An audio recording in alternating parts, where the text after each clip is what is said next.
Christ the King Sunday, which is also known as Reign of Christ Sunday, has this dual title because of the uncomfortableness about identifying Christ as king.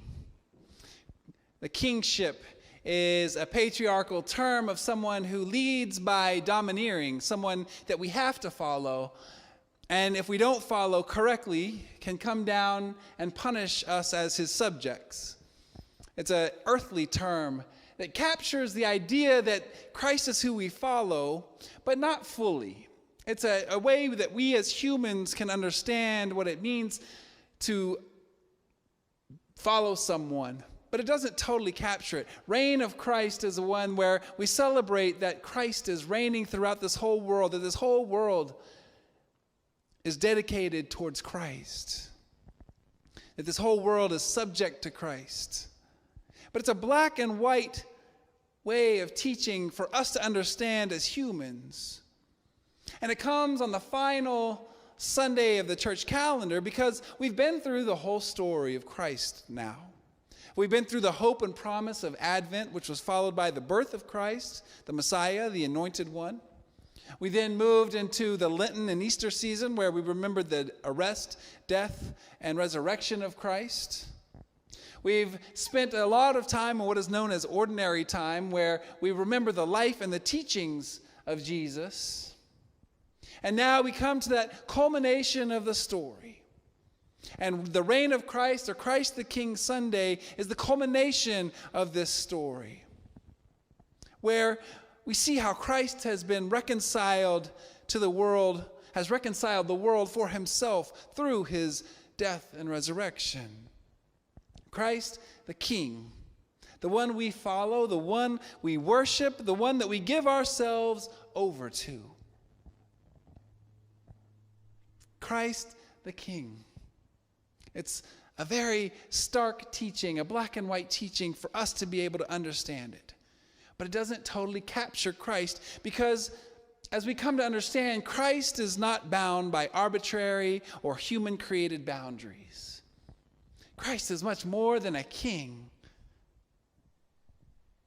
And so, as Christ is not bound by human boundaries, neither should our faith. Father Richard Rohr talks about us living in a Christ-soaked world.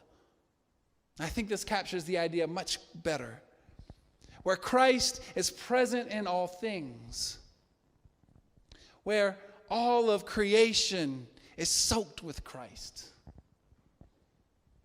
Everything that we're around has Christ's presence within it. And I think that's captured by the story from Matthew that we've read this morning. And let's take a look at it. Jesus, as is Christ the King, usually teaches in a non-dual way. Remember, he teaches in parables, where we have to kind of get the meaning. We have to work to understand what Jesus means by the teaching that he offers. It's a non-dual way of teaching, a wisdom way of teaching. But in this story, it's very black and white. There is the in and the out. There's the good and the bad. There's the right and the wrong. And I think Jesus does this because, one, it's the very last teaching before he's arrested in the Gospel of Matthew. And so I think Jesus wanted to make a very clear point to his followers about how his followers are meant to be. He wanted to teach in a way that there could be no misunderstanding. But what's interesting is that through this black and white teaching, through this duality that Jesus offers, a non-duality emerges. This non-duality where we understand that, as we mentioned, Christ is not bound by arbitrary or human-created boundaries, and neither should our faith. In this story, remember, Jesus talks about the goats, the sheep and the goats, those that is right and it is left. And he talks about those who cared for the hungry, the thirsty, the stranger, the naked, the sick, the in prison. It was those who cared for them that received the entrance into the kingdom, inherited the kingdom that was prepared for them from the foundation of the world. But they didn't really understand what was meant by that. They said, Lord, when did we see you in any of these cases? We didn't see you hungry. We didn't see you thirsty. We didn't see you naked or sick or in prison. What do you mean by this? And he gives this teaching where he says that truly as you did it to the least of these, you did it to me. And vice versa.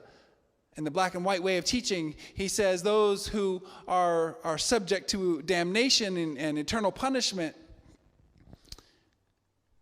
they did not care for the thirsty, the hungry, the stranger, the naked, the sick, the in prison.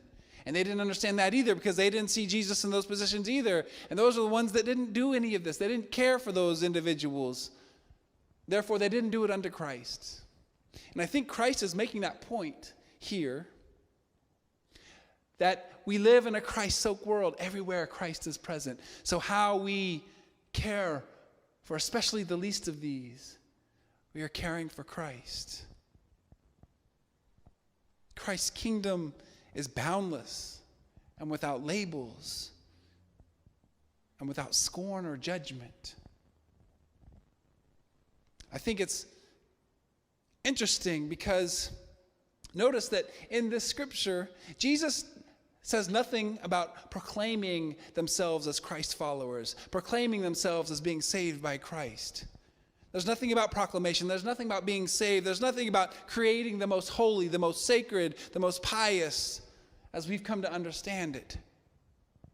Jesus talked about an ethic, a way of being.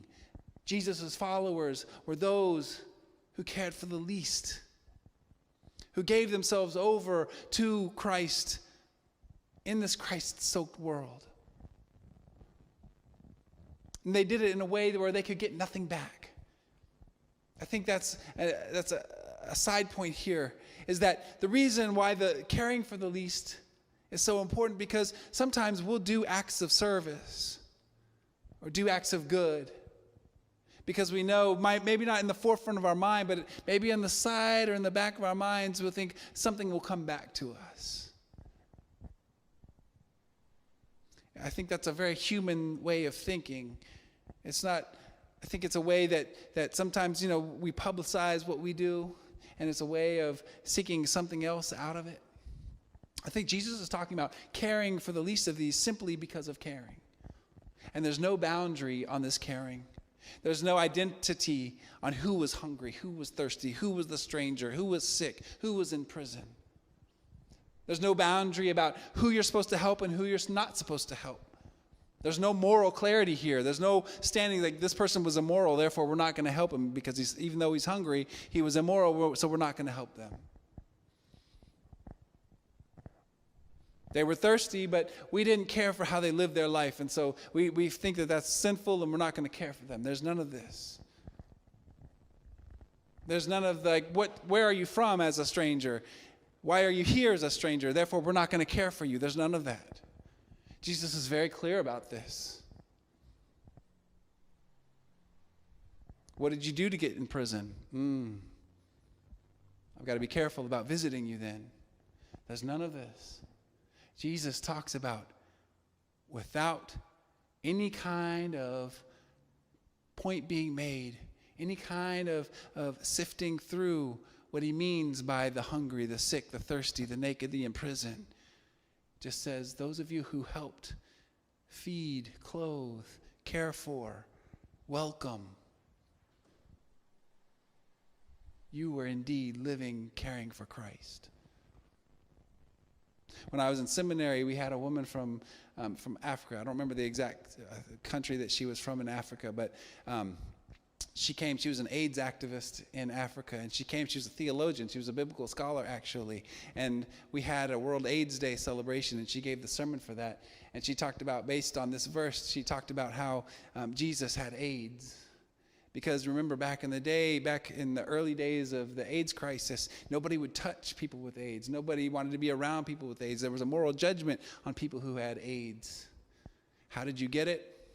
What were you doing to get it? There was a moral sieve that we put a morality judgment on those who had AIDS. and also a fear of how if we would get it. And she talked about how with those people with AIDS, we had to think about Jesus is having AIDS, and our care for them was caring for Jesus. What would that look like if we did that in God's kingdom at all times? We looked at the illegal person who came to this country illegally. We still welcome them.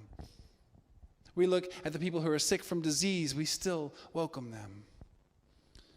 We talk about the people in prison who might have gotten there because of somewhat maybe murder, maybe pedophilia, maybe it doesn't matter. We still visit them because they're still created by God and have the presence of God within them. Even as much as we judge what they did, we still welcome them as a person of God. It doesn't mean we let them off of what they did. It doesn't mean we excuse their behavior, but it still means we welcome them and we care for them and we visit them because they are created by Christ. This can be a hard teaching when we really get down into the depths of what this means for us. This can be a very hard teaching for us to question about what it means to be a Christ follower and what our duty, what Christ expects from us as Christ followers. It can put us in a lot of conflict. It can put us in conflict with what we believe as a society. It can put us in conflict with what we believe with our laws, with our system of laws. It can put us in conflict with how we understand the world to be created. In our own mind. It can put us at odds with our family and our family structure.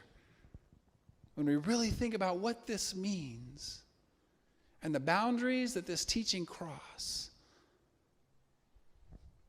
Christ the King Sunday and the reign of Christ can become really, really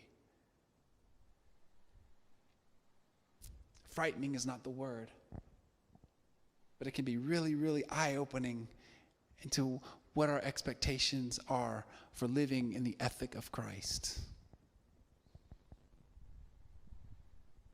I think Jesus taught in this black and white way to teach that Christ has no boundaries. We can't put Christ in this neat little box and say this is Christ and this isn't, because here we see that Christ goes beyond any sort of labels and boundaries that we can place on him. We live in a Christ-soaked world where Christ is everywhere. Christ is in all, within all, around all. So how we treat everything that we encounter is how we treat the Christ. The good news is that means for us too.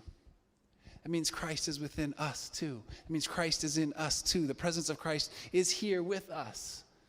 And so we're never alone. The reign of Christ not only includes everything out here, it includes everything in here too. So everything that we are made of is fearfully and wonderfully made. Christ is present in us so we can love ourselves because Christ is here. Christ is us. Yes, we might make a mistake. Yes, we might make an error, but we can still be confident that Christ is in us and loves us and forgives us. Because while we say Christ the King, that Christ doesn't rule over by dominion. Christ rules by love and grace and mercy and peace. And our Christ the King is constantly inviting us back into relationship. While we might journey away from our path, we journey away from the presence of Christ, Christ is always there welcoming us back. Christ is always there within us, inviting us to turn back to the Christ within ourselves. Christ is always saying, you are good, you are holy, you are love. And that knowledge, I think, then allows us to live in a way where we treat the rest of the world in that same vein. Christ is not bound by arbitrary or humanly created boundaries, and neither should our understanding of faith. Our Christ reigns so that we can live. Our Christ was crucified on the cross because of the way that he lived. and through his death became multiplied all throughout this world, and is within us and is within everything. Our Christ reigns. Our Christ loves. Our Christ lives. So let us love and live in the same way of Christ. Amen.